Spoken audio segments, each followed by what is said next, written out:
Hello friends, Hindi साहित्य वाला के ऑनलाइन प्लेटफॉर्म पे आप लोगों का स्वागत है। आज हम लोग चाल, समय और दूरी पे चर्चा करेंगे। तो जैसा कि लिखा हुआ है, टॉपिक हमारा चाल, समय और दूरी।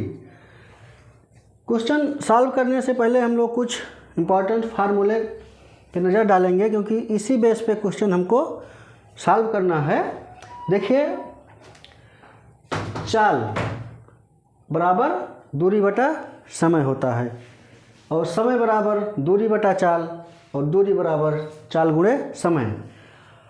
अब देखिए, दूसरे नंबर पे जो है, अगर कोई क्वेश्चन पूछ रहा है और उसमें स्पीड किलोमीटर प्रति घंटे में दी गई हो और उसको हमको मीटर प्रति सेकंड में कन्वर्ट करना है, तो हमको स्पीड में जो चाल दी गई होगी उसमें 5/18 से गुणा कर देंगे, तो उस चाल हमारी मीटर प्रति सेकंड में आ जाएगी। उसी प्रकार अगर स्पीड मीटर प्रति सेकंड में दी गई है, उसको हमको किलोमीटर प्रति घंटे में बदलना है, तो स्पीड में हम 18/5 से गुणा करके उसको किलोमीटर प्रति घंटे में बदल लेंगे। तीसरे नंबर पर देखिए, लिखा है यदि कोई निश्चित दूरी S1 और S1 किलोमीटर प्रति घंटा की औसत गति से तय की जाती है और पुनः वही दूरी S2 किलोमीटर प्रति घंटा की औसत से तय की जाती है, तो यात्रा के दौरान औसत चाल क्या हो जाएगी? 2S1 इंटू S2 अपान S1 प्लस S2। तो इस कंडीशन में ये फार्मूला हम लगाएंगे। फोर्थ नंबर पर देखिए, जब गाड़ियाँ S1 और S2 चाल से एक ही दिशा में चलें, तब उनकी सापेक्षिक चाल S1 माइनस S2 हो जाएंगी। कहने का मतलब क्या है? कहने का मतलब यह है कि अगर दो रेलगाड़ी हैं और एक ही दिशा में जा रही हैं, तब उनकी सापेक्षिक चाल वहाँ पे माइनस हो जाएगी। दूसरा जो 5वां नंबर है, जब गाड़ियाँ S1 और S2 चाल से विपरीत दिशा में चलें, तब सापेक्षिक चाल S1 प्लस S2। मान लो दो गाड़ियाँ एक दूसरे के विपरीत दिशा में जा रही हैं, तो उनकी चाल को हम लोग ऐड कर लेंगे, तो इस फार्मूले में कंडीशन S1 प्लस S2।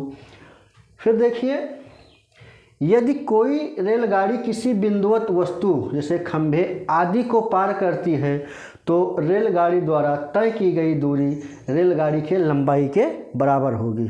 ठीक, जो दूरी है वो रेलगाड़ी की जितनी लंबाई है उसके बराबर होगी। क्वेश्चन में दिया रहेगा रेलगाड़ी की लंबाई। 7 नंबर जो है, यदि कोई रेलगाड़ी किसी दूसरी रेलगाड़ी, पुल, प्लेटफार्म आदि को पार करती है, तो रेलगाड़ी द्वारा तय की गई दूरी दोनों की लंबाई के योग के बराबर होगी। मतलब रेलगाड़ी की लंबाई और जो दूसरी रेलगाड़ी है, पुल है, प्लेटफार्म है, तो इसकी जो है लंबाई, ये दोनों दूरी दोनों की योग के बराबर होगी। अब हम लोग जो नाव से भी आधारित क्वेश्चन पूछे जाते हैं कि शांत जल में नाव की चाल, धारा के अनुकूल नाव की चाल, तो उसको भी नोट कर लेते हैं, तब क्वेश्चन को सॉल्व करेंगे। देखिए,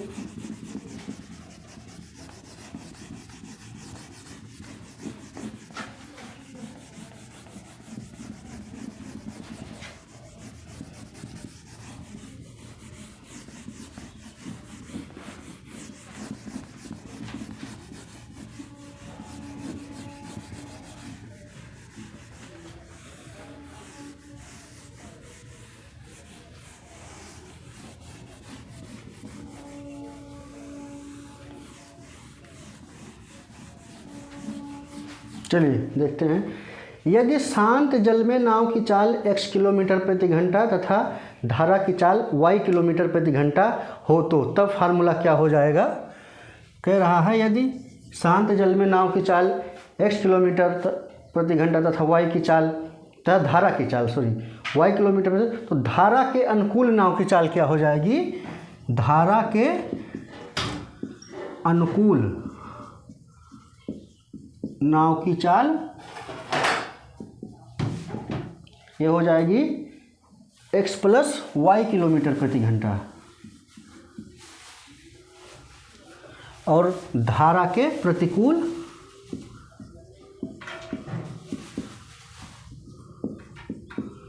नाव की चाल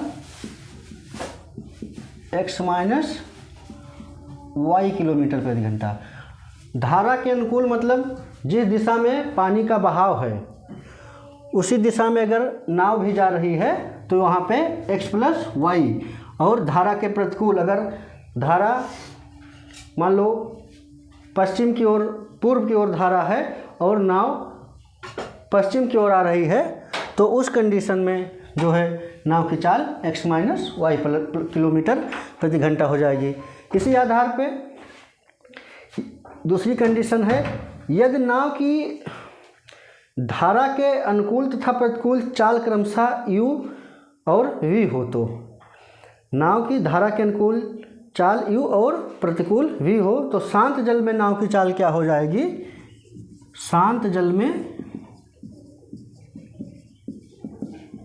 नाव की चाल हो जाएगी 1/2 u + v किलोमीटर प्रति घंटा।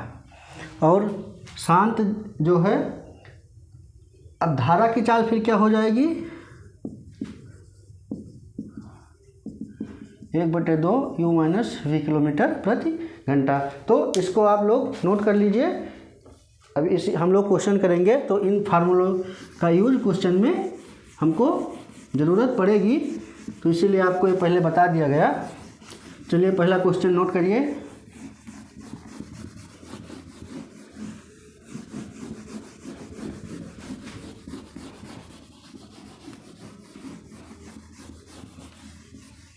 चलिए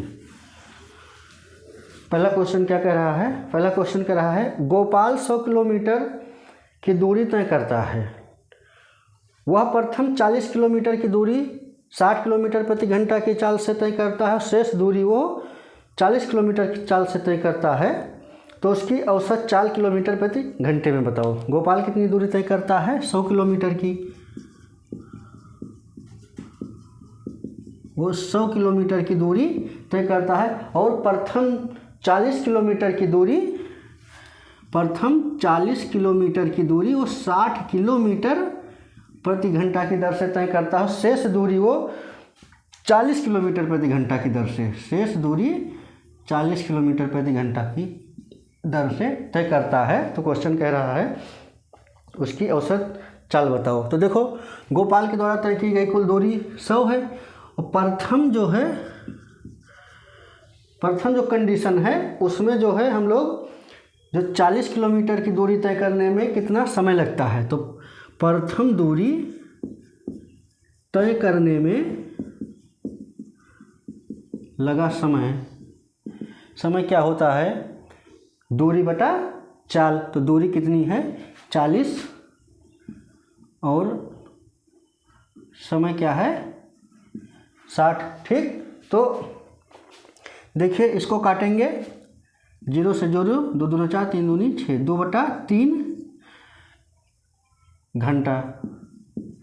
ये प्रथम जब वो 40 किलोमीटर की दूरी 60 किलोमीटर प्रति घंटे की दर से तय कर रहा है तब उसका समय 2/3 घंटे आ जाएगा। अब कह रहा है कि जो शेष दूरी है, शेष दूरी वो 40 किलोमीटर प्रति घंटे की दर से तय करता है। अब देखिए उसकी कुल दूरी 100 थी और जब वो 40 किलोमीटर तो तय कर चुका है, अब शेष कितनी बची है? 60 किलोमीटर। तो दूसरी कंडीशन में जो है शेष दूरी तय करने में लगा समय, शेष दूरी तय करने में लगा समय, तो कितनी दूरी शेष? 100 में से 40 जाएगा 60 और 60/40, इसको काटेंगे 3 2, ये 3/2 घंटे। ठीक, अब हम कुल समय निकाल लेंगे। देखिए अब हम लोग जब कुल समय निकालेंगे तो ये 2/3 प्लस 3/2, 2 दूनी 4 और 3 त्रिका 9 और 3 दूनी 6, 9 4 13/6 घंटा। कुल समय जो है 13/6 घंटा आया। अब हमको उसकी क्या पूछ रहा है? औसत चाल ज्ञात करनी है। तो औसत चाल क्या हो जाएगा? कुल दूरी बटा जो है कुल समय। तो गोपाल की औसत चाल बराबर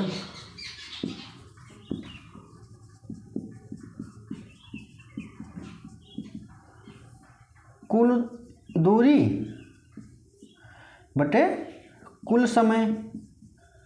कुल दूरी आप जान ही रहे हैं 100 किलोमीटर, और समय हमने निकाल लिया 13/6 घंटा।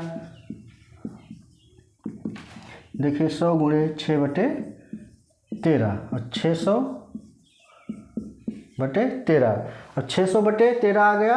अब इसको हम लोग जो है सॉल्व कर लेंगे, तो आप लोग सॉल्व कर लीजिए। ये आ जाएगा 46 दशमलव समथिंग 2.0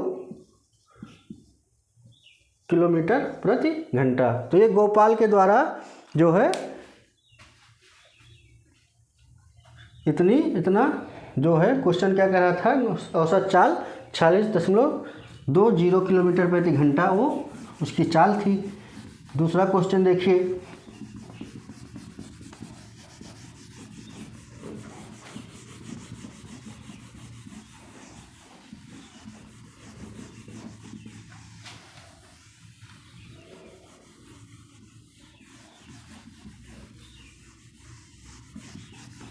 चलिए दूसरा क्वेश्चन नोट करिए।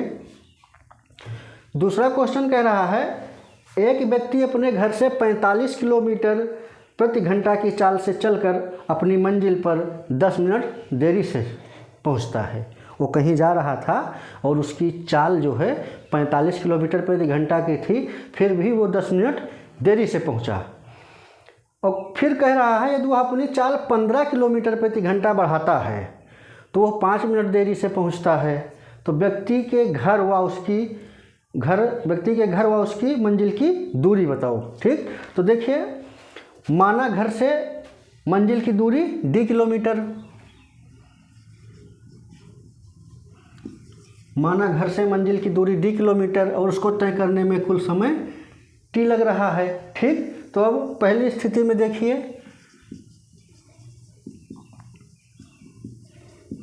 पहली स्थिति में है जब वो 45 किलोमीटर प्रति घंटा की दर से जा रहा है तो 10 मिनट देर से पहुंचता है। तो जो है पहली स्थिति में हो जाएगा d/45 माइनस 10 मिनट। तो 10 मिनट है, इसको हम लोग घंटे में कन्वर्ट कर लेंगे तो ये 60 हो जाएगा। 60 से हम इसमें भाग कर देंगे तो ये समीकरण 1 मान लो इसको। दूसरी स्थिति में देखिए,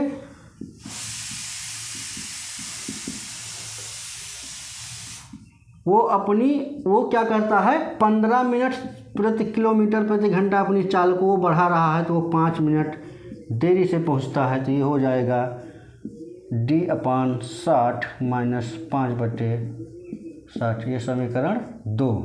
ठीक, अब हम समीकरण और ये समय निकाल रहे हैं हम लोग। ठीक, ये समय हम लोग t मतलब समय। अब दोनों समीकरण की हम लोग तुलना कर लेंगे, समीकरण 1 और समीकरण 2 की। तो d/45 माइनस 10/60 बराबर d/60 माइनस 5/60।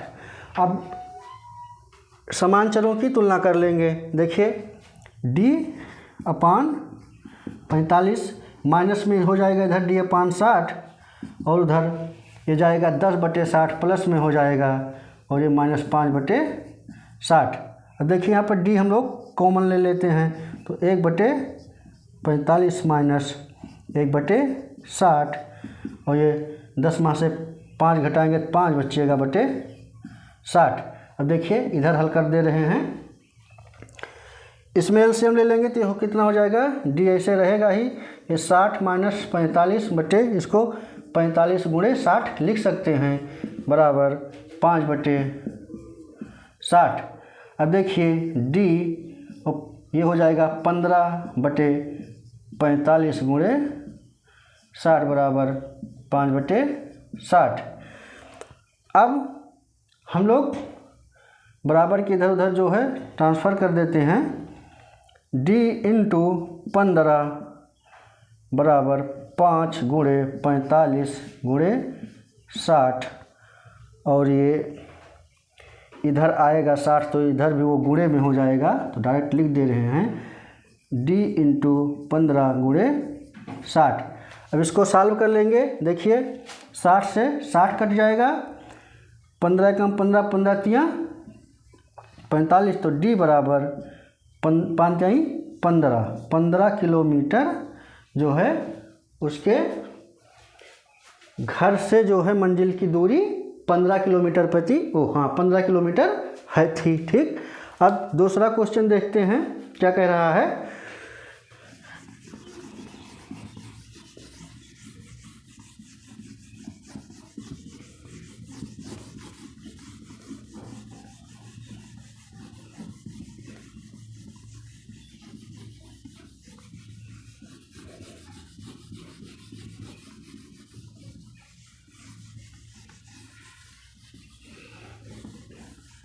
चलिए तीसरा क्वेश्चन नोट करिए। कह रहा है दो मित्रों में से एक ने मोटरसाइकिल से और दूसरे ने रेलगाड़ी से एक स्थान से चलना शुरू किया। दो मित्र हैं, उनको कहीं जाना था, तो एक ने अपना साधन जो है रेलगाड़ी को बनाया और दूसरे ने मोटरसाइकिल को बनाया। जो मोटरसाइकिल वाला है वो 30 किलोमीटर प्रति घंटा की चाल से चल रहा है और रेलगाड़ी वाला 24 किलोमीटर प्रति घंटा की चाल से चलता है। तो पहले को पहुंचने में 6 घंटे 12 मिनट का समय लगता है, तो दूसरे को पहुंचने में कितना समय लगेगा, यही पूछ रहा है। तो देखते हैं, समय पूछ रहा है तो माना चली गई कुल दूरी निकाल लेते हैं। माना चली गई कुल दूरी d किलोमीटर। ठीक, अब देखिए जो मोटरसाइकिल वाला है उसकी जो है कितनी गति है, मोटरसाइकिल की गति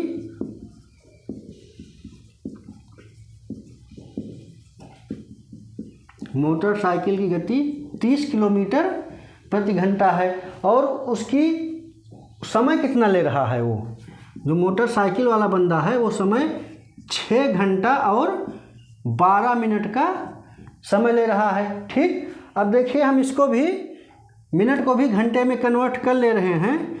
6 घंटा और जब 12 मिनट को कन्वर्ट करेंगे तो 12 बटे इसको 60 लिख देंगे, 12 कम 12 12 पंचे 60, तो 6 घंटा प्लस 1/5 घंटा, तो कितना हो जाएगा 60 सही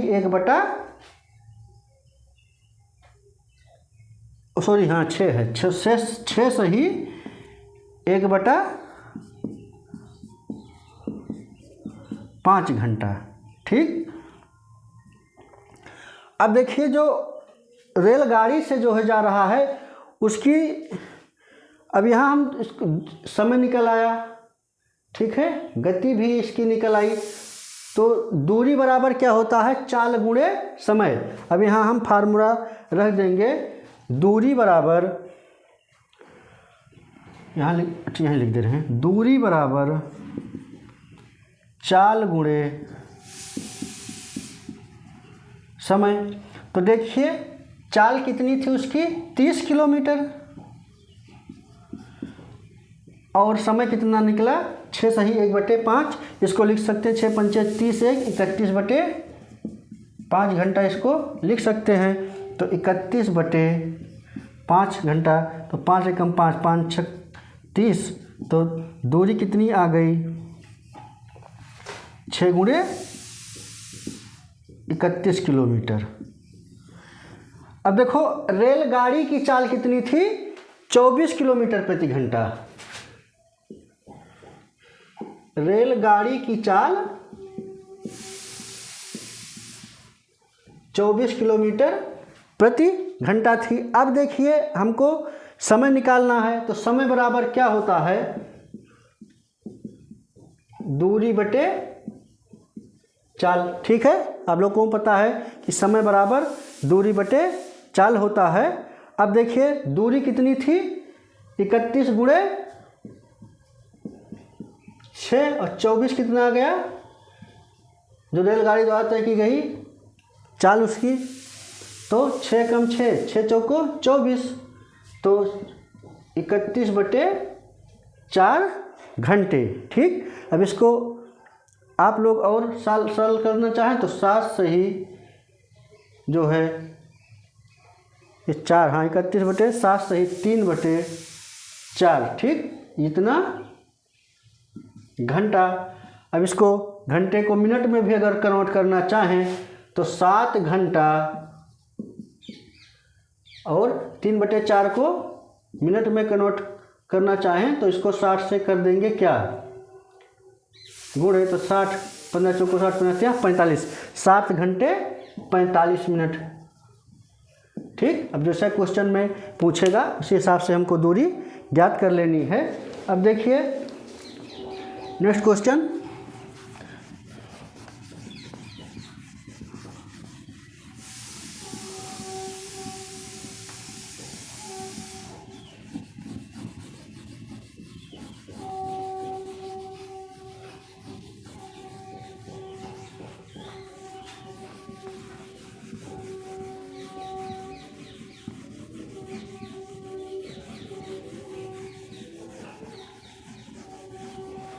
जो क्वेश्चन अब हम लोग करने जा रहे हैं उस क्वेश्चन को आप लोग अच्छे से करिएगा, क्योंकि वैसे क्वेश्चन एग्जाम्स में आते रहते हैं। देखिए कह रहा है 250 मीटर लंबाई की एक रेलगाड़ी 350 मीटर लंबे प्लेटफार्म को पार करने में 50 सेकंड का समय लेती है। यह रेलगाड़ी 230 मीटर लंबे पुल को पार करने में कितना समय लेगी। तो अब हम लोग पूछ रहा है वो अगर रेलगाड़ी पुल को पार करे, जब वो किस 350 मीटर लंबे प्लेटफार्म को पार करती है तो 50 सेकंड का समय लेती है। वो कह रही 230 मीटर लंबे पुल को पार करने में कितना समय लेगी। तो रेलगाड़ी की क्या निकालना है हमको, समय। तो पहले देख लेते हैं रेलगाड़ी की चाल, क्वेश्चन नंबर 4 है। रेलगाड़ी की चाल बराबर दूरी बटा समय, ये आप लोग फार्मूला जानते हैं। तो हमने अभी आपको पीछे जो कंडीशंस बताई थी कि अगर वो किसी रेलगाड़ी है कोई प्लेटफार्म पुल वगैरह को पार करेगी तो रेलगाड़ी की लंबाई प्लस उसकी लंबाई दोनों जुड़ जाएगी। ठीक, तो यहाँ पे दूरी में रेलगाड़ी की लंबाई प्लस प्लेटफार्म की लंबाई बटे समय। अब देखिए रेलगाड़ी की लंबाई कितनी थी 250 मीटर और प्लेटफार्म की लंबाई 350 मीटर, वो कितना समय ले रही थी 50 सेकंड का। अब इसको जोड़िए 3 2 5 1 600 मीटर बटे 50, तो 50 5 5 एकम 5 5 दूनी 10 12 सेकंड। ये रेलगाड़ी की चाल जो है 12 सेकंड आ गई, 12 मीटर प्रति सेकंड आ गई। ठीक है, रेलगाड़ी 12 मीटर प्रति सेकंड की दर से दूरी तय कर रही है। तो अब देखिए पुल की लंबाई कितनी दी हुई है,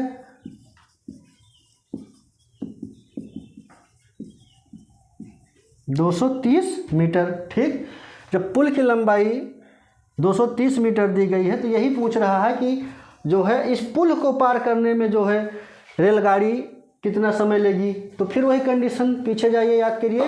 अब पुल की लंबाई और रेलगाड़ी की लंबाई इसको हम ऐड कर लेंगे। ठीक, तो देखिए जो है रेलगाड़ी की लंबाई कितनी है 250 मीटर प्लस पुल की लंबाई 230 मीटर, और कितना समय रेलगाड़ी की हमको तो चाल ही मालूम पड़ गई 12 मीटर प्रति सेकंड। अब इसको जोड़ लीजिए, ये कितना हो जाएगा 480 मीटर बटे 12, 12 चौक 48, 12 शून्य शून्य, मतलब 40 सेकंड। ठीक, 40 सेकंड में जो है वो पुल को पार करेगी। ठीक, अब देखिए लास्ट क्वेश्चन देखते हैं।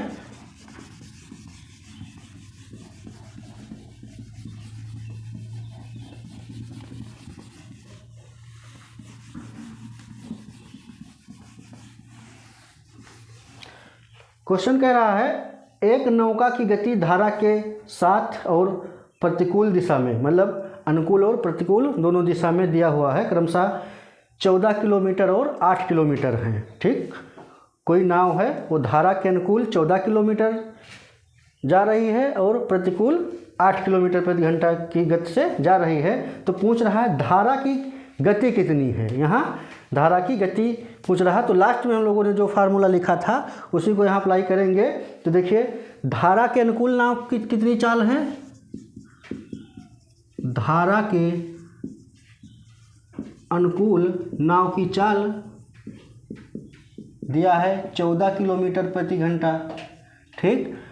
और धारा के प्रतिकूल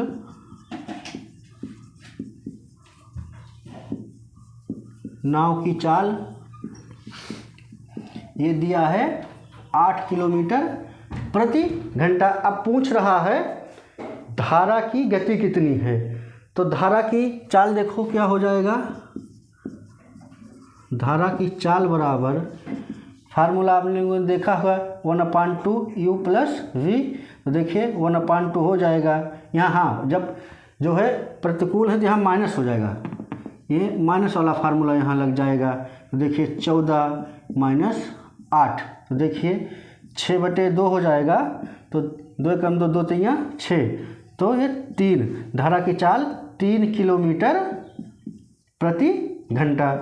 तो देखिए हम लोगों ने जो पहले शुरू में जो कंडीशंस देखी थी चाल, समय और दूरी में, उसी कंडीशंस में हमने देखो जितने क्वेश्चंस थे नाव पे, धारा पे और जो और थे मीटर तो ये इतनी बातों को आपको ध्यान में रखना है और फार्मूले को प्रैक्टिस के माध्यम से, चाहे प्रैक्टिस के माध्यम से अपने माइंड में बनाए रखिए, चाहे याद कर लीजिए, क्योंकि उसी कंडीशंस पे सारे क्वेश्चन को सॉल्व करना है।